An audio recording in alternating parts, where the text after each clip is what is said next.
the stuff we're about to show you today is a full R&D investigation into the catastrophic damage of capital ships. There's some very specific milestones and goals that we try to accomplish with this, because there is a high-level plan to have fully explorable dead ships, not only in space but also on planet surfaces.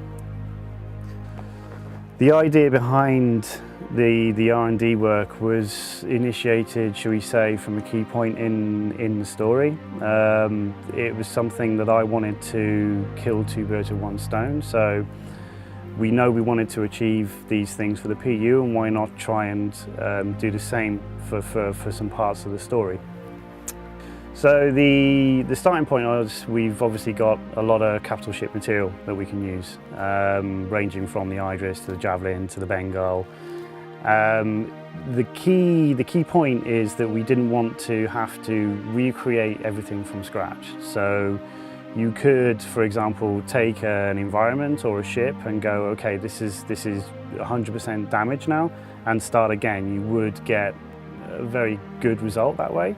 But what we wanted to do is we really wanted to push strong reuse of existing assets, simple shader swaps, and full use of VFX and lighting to push a mood and a feel into these areas. By default, when I went around a lot of the different departments and I spoke to them about the catastrophic damage, the default thought that comes to everyone's head is it's on fire. Everything is burning to ashes, and no one can escape or get out or get in, and that's great. But if you study real-world reference, such as aircraft carriers, big ships in the ocean, oil rigs, they have very advanced fire retardant systems that's more than capable of essentially putting catastrophic fires out, so fire crews can get in.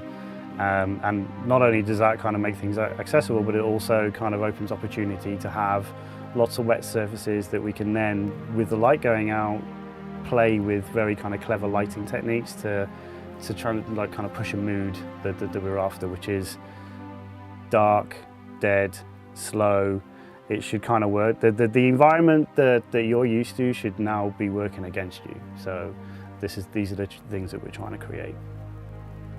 As mentioned, first we looked at a lot of real-world reference, such as oil rigs, large structures that can put themselves out, like aircraft carriers.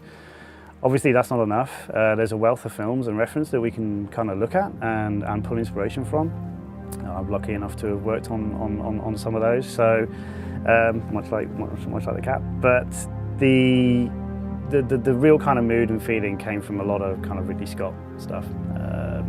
And if the wheel isn't broken, I don't believe in fixing it. So we had a lot of inspiration from IP such as Alien, Blade Runner, all the 80s classic sci-fi films, shall we say.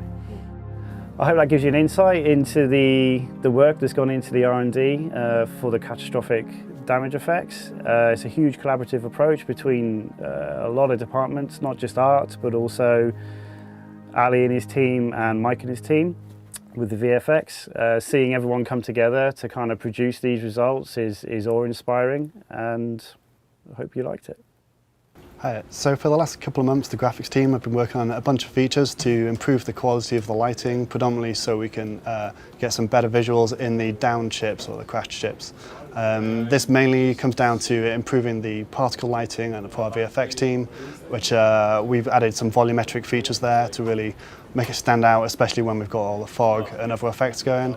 And the other part of what we've been working on is to improve the bloom and lens flares to give a better glare when you look at these bright lights, which we get in these very dark and broken ships. When you think of a derelict or crashed spaceship, probably one of the first things you can picture is the atmospheric lighting, with shafts of light in the smoky, mangled aftermath. So it was clear that this would be an area of technology we would need to focus on to achieve that look. The first improvement we wanted to make was on the lighting of our particle effects. Previously, they had used their own lighting system, which didn't support many of the usual features of our lights. So for example, we'd be missing crucial shadows, or the brightness of the lights would be incorrect. The rest of the engine, however, uses a system called tiled lighting, which can efficiently cope with hundreds of light sources. And so we adapted this system so that we could use it on our particle effects too. And this really helped us tie the particle lighting in with the rest of the art much better.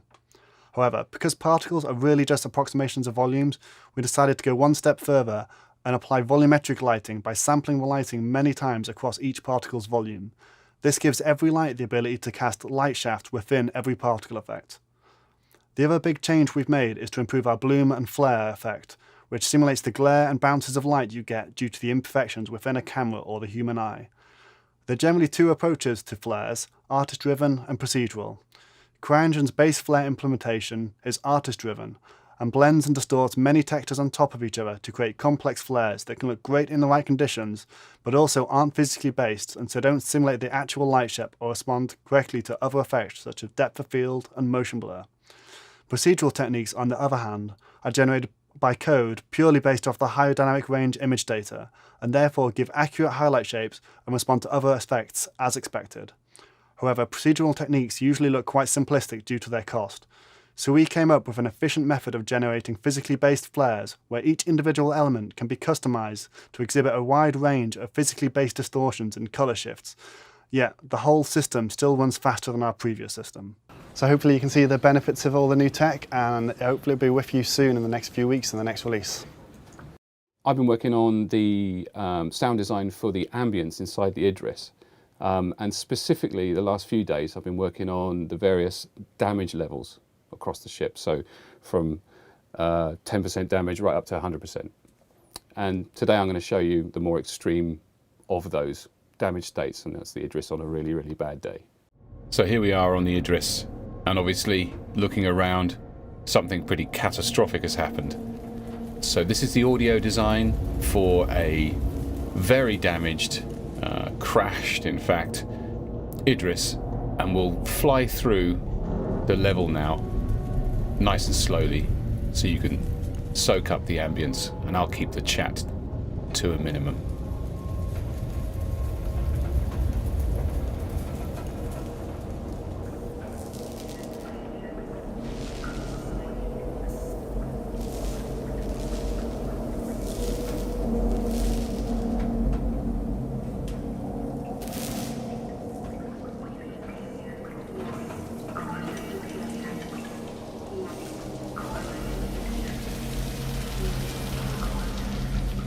Once again, with this version of the Idris, the emphasis has been on detail and creating a very positional 3D environment to explore.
And this approach of using hundreds upon hundreds of individual sound spots to create the audio environment does give you this sort of 3D positional thing, but it gives you a great sense of depth.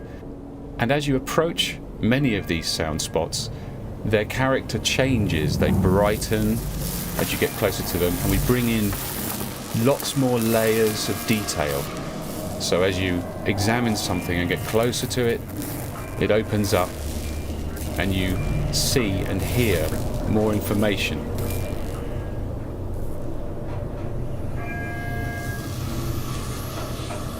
So just for a moment, let's remind ourselves what it's like at the other end of the damage spectrum on board the Idris on a good day.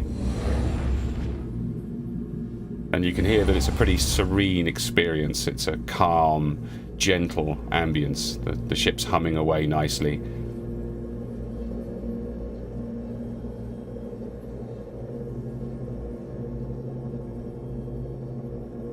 But as we start to bring up the procedural damage in the audio, things start to rattle and hum, and the ambience changes dramatically. The whole feel of the ship changes. Much more tension. These electrical boxes on the wall rattling and vibrating in different ways. Again, reflected in hundreds of sound spots across the ship that all have this dynamic character which morphs and changes to reflect the health of the ship.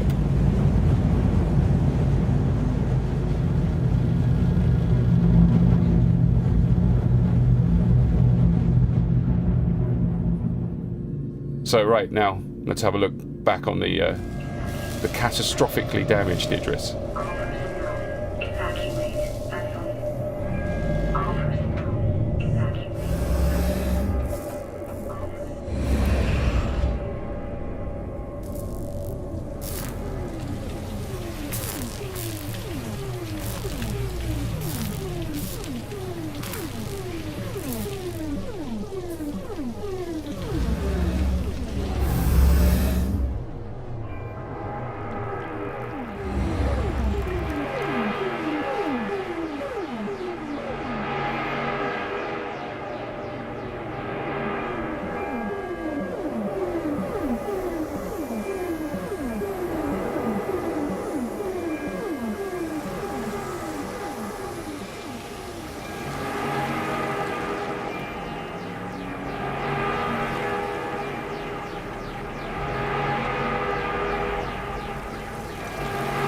Let's take a quick look behind the scenes.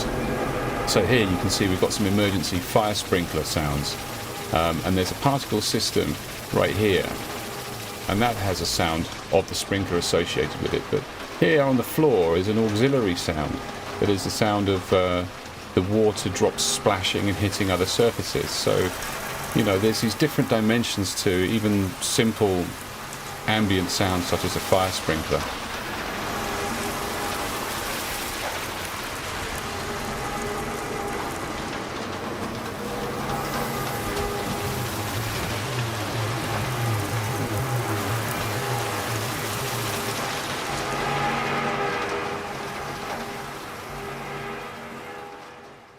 So hopefully that's given you a sense of what we're doing to bring the ship alive, really, and take our immersion to the next level. So yeah, thanks for watching.